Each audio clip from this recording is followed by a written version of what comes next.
प्यारे बच्चों, नानी की कहानियाँ चैनल में आप सभी का स्वागत है। बच्चों, राम कथा के पिछले एपिसोड में हमने देखा था कि हनुमान जी लंका दहन के बाद सीता जी का संदेश लेकर श्री राम के पास वापस आ गए हैं। अब आगे लंका दहन के बाद लंका में सभी पुरवासियों में बहुत डर व्याप्त हो गया। रावण की पत्नी रानी मंदोदरी ने रावण को समझाने की कोशिश की कि नाथ, सीता जी को वापस दे दीजिए। श्री राम मनुष्य नहीं हैं, वो जगदीश्वर हैं। हमें उनको, सीता जी को वापस देकर उनकी शरण में चले जाना चाहिए, नहीं तो हम सब का विनाश निश्चित है। लेकिन रावण महाअभिमानी था, अपने अलावा हर एक को तुच्छ समझता था, कम समझता था। पत्नी को बहलाकर हंसकर सभा में चला गया। सभा में भाई विभीषण ने भी रावण को समझाने की कोशिश की। उसने कहा, जिस भी पुरुष को अपना कल्याण चाहिए उसे पर स्त्री की ओर, पर नारी की ओर नजर नहीं डालनी चाहिए। इसलिए हे भाई, तुम सीता जी को वापस दे दो। उसने भी वही कहा, श्री राम साधारण मनुष्य नहीं है, वह परम ब्रह्म है। लेकिन जो भी उनकी शरण में जाए वो उसे क्षमा कर देते हैं। तो तुम सीता जी को देकर श्री राम की भक्ति करो, भजन करो, पर ब्रह्म की शरण चले जाओ। रावण को सुनकर बहुत क्रोध आया और लात मार कर बोला, अगर वो परम ब्रह्म है तो तू क्यों नहीं उनकी शरण में चला जाता, यहाँ क्यों रह रहा है। सुनकर विभीषण दरबार से उठकर श्री राम के पास आया और आके उनके चरणों में गिर गया। बोला, प्रभु, मैं रावण का छोटा भाई विभीषण हूँ, आपकी शरण आया हूँ, दया कीजिए, रक्षा कीजिए। अब बच्चों देखो, श्री राम कितने दयालु हैं, अपने भक्तों का कितना ध्यान रखते हैं। अपने परम शत्रु रावण का भाई भी अगर आकर उनसे दया की गुहार लगाता है तो वो उसे चरणों से उठाकर सखा कहकर गले लगा लेते हैं। और सिर्फ गले नहीं, उसका तिलक भी करते हैं। कहते हैं कि अब लंकापति रावण का अंत निश्चित है, तुम ही लंका के राजा बनोगे। अब बच्चों, लंकापति रावण के भाई को अपनी सेना में मिलाने के बाद श्री राम ने सेना के साथ युद्ध के लिए आगे चलना शुरू किया। जैसे ही श्री राम ने प्रयाण करा, चारों ओर शुभ शकुन होने लगे। समुद्र के किनारे पहुंचे तो अब समस्या थी समुद्र को पार करने की। श्री राम ने नीति का पालन करते हुए चाहा कि समुद्र से प्रार्थना की जाए कि ओ समुद्र, तुम हमें जाने का मार्ग दो। तो श्री राम 3 दिन तक समुद्र से प्रार्थना करते रहे कि हमारी विनती सुनो और आगे जाने के लिए मार्ग दो। जब 3 दिन समुद्र कुछ नहीं बोला तो लक्ष्मण जी और श्री राम को क्रोध आ गया। उन्होंने अपना धनुष निकाला, बाण चढ़ाया कि मैं समुद्र पर वार करता हूँ। तो उसी समय समुद्र एक मनुष्य का रूप धारण कर बहुत सी भेंट ले श्री राम के चरणों में आया और बोला, मैं जड़मती हूँ, मैं आपके महात्म्य को नहीं समझ सका, कृपया मुझे क्षमा करें। अगर आपको समुद्र पार करना है तो आपको इस पर एक पुल, एक ब्रिज बनाना पड़ेगा। आपकी सेना में 2 बंदर हैं, नल और नील। उन्हें वरदान मिला हुआ है, वो जिस भी पत्थर, जिस भी वृक्ष को छू लेंगे और फिर उसे समुद्र में डाला जाएगा तो वो डूबेगा नहीं बल्कि तैरता रहेगा। तो नल नील की सहायता से श्री राम ने एक पुल, एक ब्रिज तैयार करवाया। मानो नल नील बन गए चीफ इंजीनियर और सभी बंदरों ने मिलकर वृक्षों, पत्थरों और पर्वतों को डालकर एक सुंदर सा पुल, एक ब्रिज तैयार कर दिया जो लंका तक जा रहा था। अब श्री राम ने समुद्र पार करने से पहले अपने इष्ट देव भगवान शिव की स्थापना की, शिवलिंग की स्थापना की, उनकी पूजा की और उनसे विजय की प्रार्थना की। वर प्राप्त करने के बाद श्री राम ने सेना सहित समुद्र को पार कर लिया। बच्चों, क्या आप जानते हैं अभी हाल ही में डिस्कवरी कम्युनिकेशंस के साइंस चैनल के एक प्रोग्राम में बताया गया था कि साइंटिस्ट को एक्चुअल में वास्तव में इंडिया से लेकर लंका तक का एक मैन मेड ब्रिज मिला है और वो बना भी सिर्फ पत्थरों और पर्वतों से है।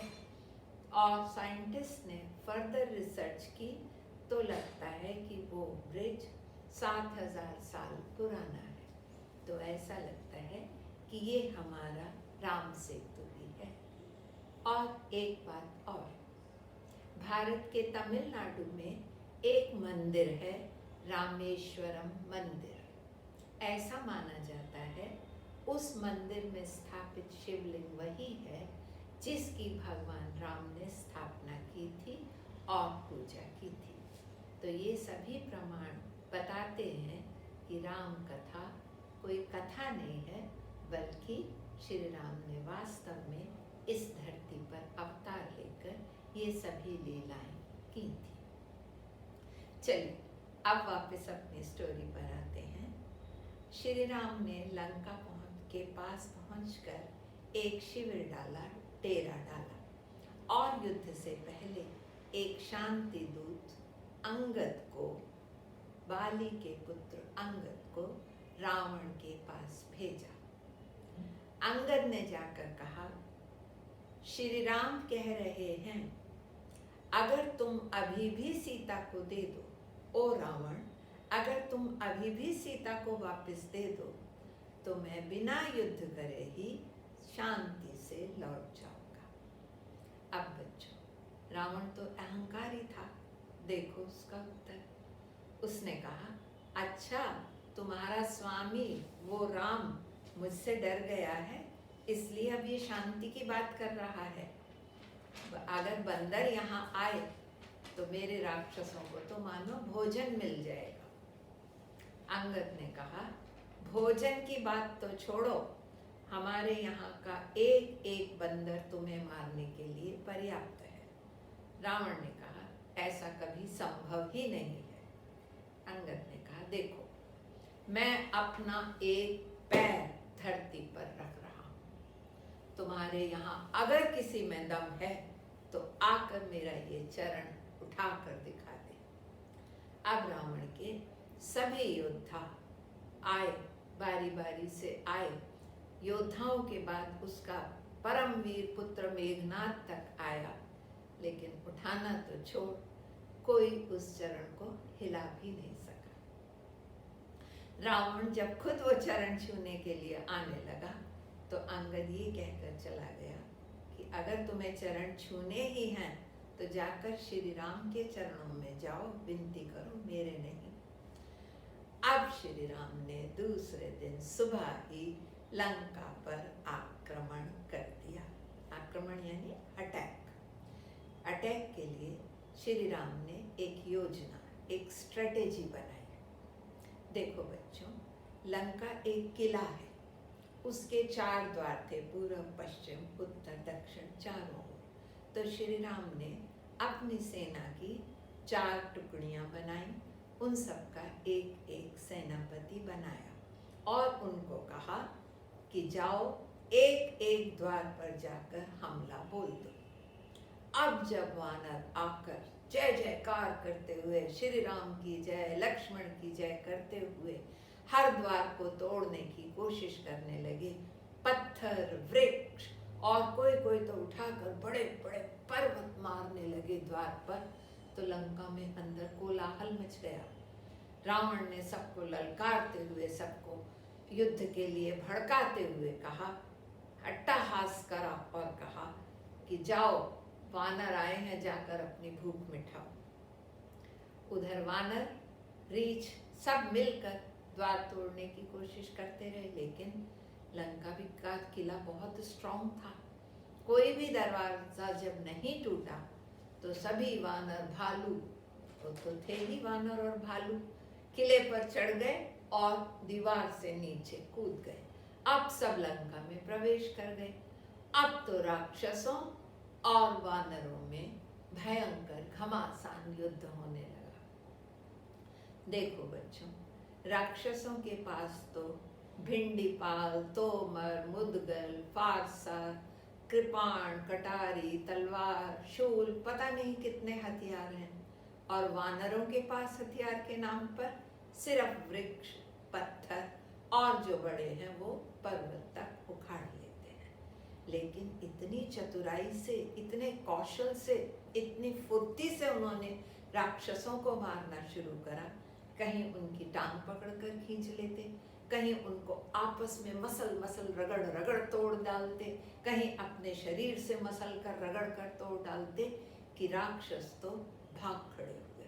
कोई भी वानरों का मुकाबला नहीं कर पाया। जब रावण ने ये सुना तो उसने चिल्लाकर कहा कि अगर तुम लोग वापस आओगे तो मैं खुद अपनी तलवार से तुम्हारा गला काट दूंगा।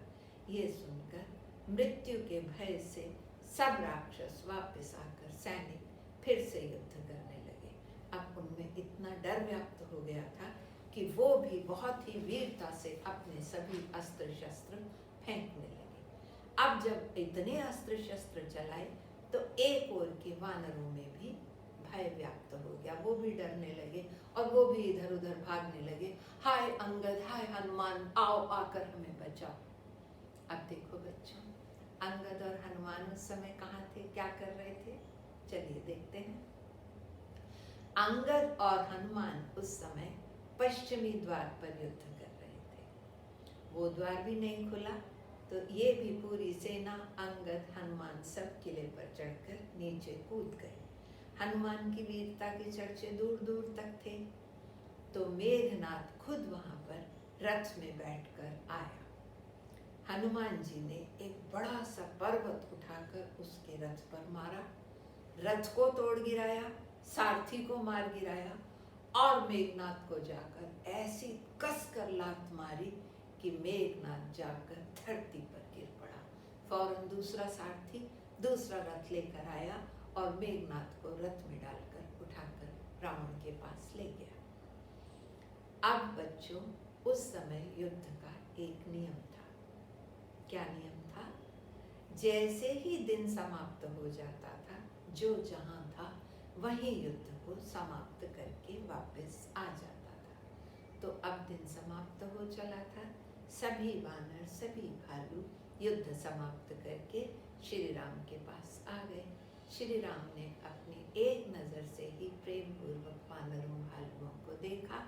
उनके सारे घाव, सारी थकान दूर हो गई और वो फिर से नवजीवन से युक्त हो गए। उधर दूसरे दिन जब मेघनाथ ने अपने को पिता के सामने मूर्छित पाया तो वो बहुत ही शर्मिंदा हुआ और उसने कहा, पिताजी आज मेरा युद्ध देखिएगा।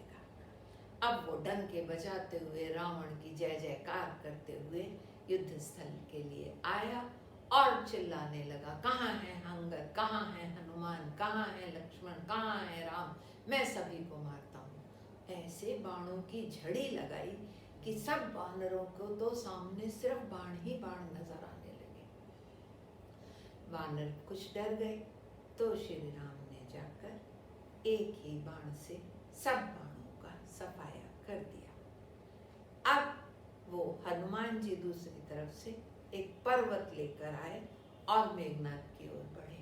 मेघनाथ ने जैसे ही हनुमान को देखा, डर कर वहां से भाग लिया, आकर फिर से श्री राम से युद्ध करने लगा। जब बाणों से बात नहीं बनी तो वो उड़कर था तो राक्षस मायावी होते हैं, हम पहले ही देख चुके हैं।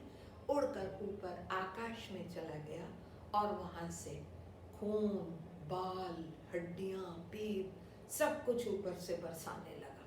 कभी एकदम ऐसा प्रकाश कर देता कि आंखें चौंधिया जाएं और फिर ऐसा अंधेरा कर दिया कि हाथ को हाथ नहीं सूझ रहा। अब वानर चिल्लाने पुकारने लगे, श्री राम को दुहाई देने लगे, प्रभु ये क्या हो रहा है। प्रभु ने एक ही बाण में उसकी सारी माया काट दी। दूसरी तरफ से लक्ष्मण जी आए और आकर मेघनाद से युद्ध करने लगे। उन्होंने ऐसे बाण चलाए कि उसका रथ ध्वंस कर दिया, उसके सारथी को मार डाला। अब दोनों आपस में एक दूसरे से भिड़ गए। दोनों ही वीर थे, कोई भी हार नहीं मान रहा। दोनों काफी देर जब लड़ते रहे और मेघनाद को लगा कि मैं तो हारने वाला हूँ, तो देखो बच्चों उसने क्या किया। उसने एक वीर घातिनी शक्ति छोड़ी। वो शक्ति का प्रभाव ऐसा था कि कभी व्यर्थ नहीं जाती थी। शक्ति ऐसी भयंकर मारी और वो जाकर लक्ष्मण जी की छाती में लगी और लक्ष्मण जी बेहोश होकर धरती पर गिर गए। फौरन हनुमान जी आए और लक्ष्मण जी को उठाकर वहां से ले गए। समय भी हो चला था युद्ध के अंत का। युद्ध समाप्त हो गया। उस दिन का युद्ध समाप्त हो गया और श्री राम ने जब अपने भाई को ऐसे मूर्छित देखा तो वो फिर सामान्य मनुष्य की तरह व्याकुल होने लगे। व्याकुल होकर विलाप करने लगे, हाय भाई तुम्हें क्या हुआ। जामवंत ने कहा, लंका में एक वैद्य है सुषेण, वो इसका इलाज कर सकता है। तुरंत हनुमान जी गए और जाकर सुषेण को उठा लाए। देखो बच्चों सुषेण ने क्या कहा। सुषेण ने कहा कि ये केवल एक ही औषधि से ठीक हो सकते हैं। उसका नाम है, वो एक जड़ी बूटी है, एक जड़ी बूटी है, उसका नाम है संजीवनी। और वो यहाँ नहीं मिलेगी, वो मिलती है सिर्फ हिमालय पर्वत पर। और एक खास बात ये है, वो बूटी भी रात बीतने से पहले पहले यहाँ आ जानी चाहिए, तभी ये जीवित हो सकते हैं। हनुमान जी फिर हवा की सी तेजी से गए, हिमालय पर्वत पर पहुंचे, संजीवनी ढूंढने की कोशिश की। जब कुछ समझ में नहीं आया तो पर्वत का पर्वत ही उठा लाए और उठाकर यहाँ ले आए। उन्हें देखकर श्री राम ने हनुमान को गले लगा लिया। सुषेण ने फौरन बूटी से लक्ष्मण जी का इलाज किया और लक्ष्मण उठ बैठे। बच्चों जरा एक मिनट के लिए सोचो, हम कहाँ ये युद्ध देख रहे हैं? लंका में, लंका के पास सुदूर दक्षिण में। वहां से हिमालय पर्वत नॉर्थ तक हनुमान जी गए और रात होने से पहले पहले उड़कर वापस भी आ गए।